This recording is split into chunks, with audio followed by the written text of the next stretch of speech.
Наша команда – это сложный механизм. Каждая деталь должна быть совершенна. Нам нужна моментальная реакция, идеальная коммуникация и точность в каждом движении. Это и есть секрет победы. Всем привет, ребят! Вы на канале Нави, рядом со мной Илья Перфекто, а это значит, что сегодня мы будем с ним разговаривать. О чем, Илья? О жизни и об игре. Окей. Есть о чем поговорить, давненько у нас не было подобных видео на канале. Расскажи, как ты живешь сейчас? Хорошо, с кондиционером еще лучше, потому что в Киеве сейчас очень жарко. Ну, лето. Ты ездил получать визу, да, на родину? Ну, не на родину, в Москву, Угу. но на малую родину, так скажем. Угу. Вот, да, получили визу, сейчас скоро начинается у нас Кёльн. Надеюсь, мы все благополучно долетим, потому что сейчас коронавирус опять начинает бушевать. Ждем, ладно, очень ждем. Расскажи немножко детальнее о том, как проходит подготовка к Кёльну. Не ваша, то мы еще поговорим. А именно, первый лан, волнительно. Как организаторы выстроили всю эту систему, что от вас требуется, куда вы летите, будет ли как это называется, карантин? Да, вообще сделали очень странно, потому что очень много команд. То есть там будут какие-то отдельные маршруты по отелю, где мы не будем соприкасаться с жителями отеля, которые просто не на турнире находятся. Вот. Потом сейчас ввели закон, что кто с России прилетает и находился там 10 дней, нужно быть 2 недели на карантине. Это сидеть в номере, я не знаю. Хорошо, что я в Киеве, потому что 2 недели в номере сидеть, конечно, вообще не очень. Угу. В принципе, это пока все новости, потому что, я думаю, еще может обновляться, может быть, этот 2-недельный карантин уберут. То есть, по идее, ребята, которые прилетят из России, твои тиммейты будут сидеть 2 недели, а ты будешь гулять? Я буду Или сидеть летишь 3 позже? дня, по идее, Ага. а потом, буду гулять. Они не могут. 2 недели. То есть они даже, по идее, не могут выйти в отель, но я думаю, что это неправда. По настроению, как думаешь, он все-таки состоится? Потому что есть что-то уже какие-то сомнения некоторые. Не, я думаю, он состоится, но будут какие-то точно, события, которые повлияют на турнир, потому что столько много команд, Угу. то есть, какие-то проблемы, я думаю, будут. То есть как будут какие-то замены, какие-то команды не доедут, думаешь? Да? Думаю, точно какие-то не доедут, и, возможно, там, команды, где не с одной стороны игроки, я думаю, кто-то из них может не доехать. Мгм. То есть, допустим, как вот раньше было, там, БНТ с одной стороны и 4 с Австралии, то есть Фейс те же. Они вроде, кстати, сейчас на буткемпе, но кто-то, по-моему, не смог полететь. То есть, все может быть. Слишком много сложностей. Мгм. Сейчас вы играете СНГ РМР. В принципе, они шли один за другим с небольшим перерывом. Мгм. Расскажи, чем отличается Старладеровский РМР? Как организаторы подошли к решению тех проблем, с которыми мы столкнулись на предыдущем турнире? скажем? Старладер молодцы, сделали дилей, потому что я не знаю, как можно играть турнир без дилея. Но это было непрофессионально. Вот. Сейчас турнир организован хорошо, то есть все меры были приняты, которые не дадут таким, если так и было, нечестным игрокам, которые использовали какие-то такие вещи, то есть все под контролем. И турнир мне понравился, что проходит очень быстро, не растянут, как тот турнир. Мгм. Мне показалось, что тот турнир был как-то странно растянут, с какими-то выходными странными. Вот. То есть сейчас мы вышли в плей-офф, 4 команды вышли в плей-офф, и будем уже рубиться завтра. Вы сейчас находитесь на 2-м месте в рейтинге РМР после Spirit. Мгм. Была ли программа минимум на этот РМР? Считали ли вы как-то по очкам, что вам нужно достичь этой позиции, иначе будет плохо? У нас всегда программа минимум топ-1 занять на любом турике. Если мы не занимаем, то это уже расстройство команды идет. То есть у нас такие цели, поэтому нет, всегда за топ-1 боремся. Что меньше, то хуже. Давай поговорим о вашем мапуле. Смотри, вы чаще всего сейчас берете Dust 2 как свой выбор. Да, Однако, однако. также очень часто вы его проигрываете, к сожалению. И возникает вопрос. Расскажи, что сейчас происходит с Dust'ом, в чем, тебе кажется, у вас именно на нем проблема, и будете ли вы как-то модернизировать свой мапул, возможно? На самом деле Dust, хорошо играем, но почему-то в официалках какие-то очень странные раунды заливаются 5-2, и это я не думаю, что связано именно с Dust'ом. Просто так получается. Вот. И на тренере мы его хорошо, просто как-то что-то не идет. Но вы продолжаете его пикать. Конечно. Упорно, усердно мы будем его выигрывать без шансов. Смотри, а Ancient? Вот мы вчера, допустим, на РМР увидели от вас Ancient против Force. Форзы играют эту карту, у них там есть и опыт, и какие-то заготовки, вы выиграли у них. Расскажи, как дела обстоят с Ancient, как лично тебе эта карта? Увидим ли мы ее от вас в пике? Да, мы ее тренили тоже, но мы тренили ее как тот пик, который могут взять соперники, чтобы мы просто могли ее сыграть. Поэтому у нас есть какие-то заготовки, есть раунды, и вот против Force вчера как бы плюс индивидуалка, все хватило спокойно. Карта, на первый взгляд мне не очень понравилась, потому что мне нравился трейн, особенно с тем, что я перешел на АК, как я и хотел. Но Ancient чем-то, не знаю, на Б мне очень приятно играть, особенно у нас есть агрессивные раунды под занятия за КТ, и мне нравится.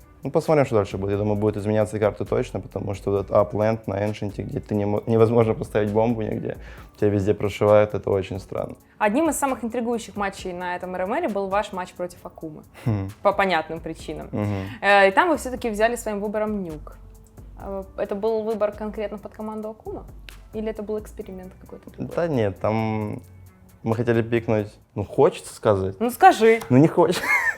Ладно, мы были готовы играть любую карту против Акумы. С задержечкой. Приятно было играть.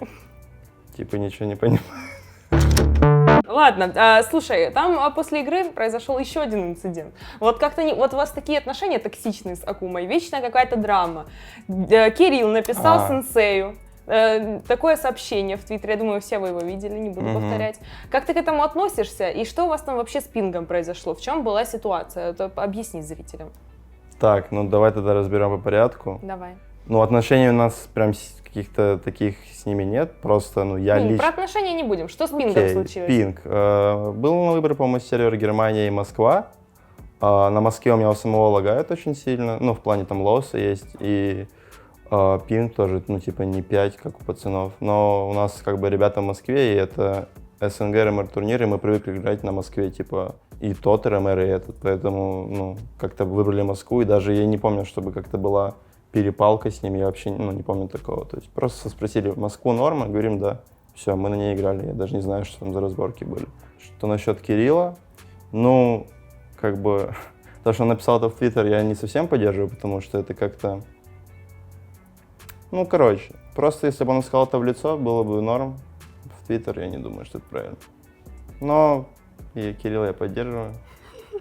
Так что это мой капитан, моя опора. Моя жизнь. В общем, просто, думаю, что не стоит в следующий раз такое писать. Просто и так мы игрой показали, что так и должно быть. Давай поговорим о вашем принципиальном сопернике. Это команда Gambit. Да. Как раз в день записи этого интервью у вас будет матч за первое место в группе, который не особо много чего решает, в общем-то, но он состоится. Поэтому расскажи немножко, как вы относитесь к этой команде, в чем их главная сила, насколько тяжело против них играть, потому что вы то выигрываете, бывает и проигрываете им, и это уже и очень часто с ними сталкиваетесь. Gambit очень сильно набрали за этот год. Прям вообще у них всегда крутая форма, индивидуальная, то есть на каждом турнире. Плюс они делают вещи, на самом деле не самые сложные, которые есть в Тир-1 CS, но они делают их четко, у них это все получается. Плюс как раз таки крутая форма игроков, поэтому против них всегда сложно играть. Насчет сейчас матча, я думаю, хоть он и не особо решает в плане по турниру, он решает за посев, конечно, но такой значимости нет, как обычно бывает. Но я думаю, взорва будет крутая просто, потому что это Нави Gambit. Соскучился ли ты по играм против европейских коллективов больше, в частности на лане? Как ты думаешь, видим ли мы в Кёльне условно нового чемпиона? Кто-то, может быть, пропрется? Да, мне всегда нравилось играть больше против европейских команд, потому что у них такой КС уже более, сложный по сравнению, то есть с СНГ, потому что в СНГ какие-то разные стили, люди то бегают плюс в то сидят на просто против европейских очень приятно играть, особенно на лане. Насчет будущего лана, я думаю, могут быть какие-то такие крутые перевороты, потому что, во-первых, очень много команд, как я и говорил, будет на турнире, то есть плей-ина еще много выйдет. Так и многие команды не играли, или сыграли плохо какие-то прошлые турниры, и у них было очень много времени на подготовку. Поэтому я думаю, что-то увидим. Ой, расскажи, как там твои тиммейты? Как там Саша? Саша играет не из Киева, РМР? Саша в Москве. Да. Да. в Москве. Оттуда он полетит на Лан, он играет оттуда сейчас РМР. И полетит оттуда в Кёльн. Да, И будет сидеть 2 недели потенциально. потенциально, да. Понятно. Для Валеры, кстати, предстоящий лан будет первый. Такой крупный. Ну, и первый, наверное. А вообще первый лан, Да. по-моему, на ХЛТВ даже у него. Да. Ну, Как ты думаешь, он волнуется? Вы не говорили с ним об этом? да, я думаю, еще рано волноваться. Лан еще впереди, мы играем совершенно сейчас другой турнир, то есть на этом весь фокус. Мы о Кёльне, то есть говорим только в каких-то организационных моментах, чтобы, ну, там по билетам или еще что-то. А именно вот как сам турнир, я думаю, вот после РМР начнется. Даже, наверное, уже по прилету, потому что мы сразу после РМР летим. И вот уже когда встретимся, там будем общаться. Ну, Валерочку только удачи могу пожелать, но первый турнир всегда волнительный, я думаю, Валера хорошо с ним справится. Он так классно себя показывает на этом РМРе. В некоторых матчах он становится лучшим игроком. Ну, в частности, вчера против Форс на карте Dust 2. Как ты оцениваешь его прогресс? Ну, Валера молодец, я говорю. То есть он вот сейчас в последнее время очень много проявляет инициативы, которые, возможно, не хватало до этого в матчах. И благодаря этому, то есть мы многие раунды можем переворачивать. Ну, прогресс идет, это очевидно, и я думаю, он еще будет идти, как у всех нас. Не за горами Players Break в августе, верно? Мгм. Куда вы полетите отдыхать? Какие планы у вас на это чудесное время? Ну, я сначала планирую переездик. Я как бы переезжаю в Москву по семейным обстоятельствам, вот. И потом, как перееду, планирую куда-то на море, точно, потому что я уже давно не был на море, ну, где-то года 2, на самом деле, уже вообще не отдыхал.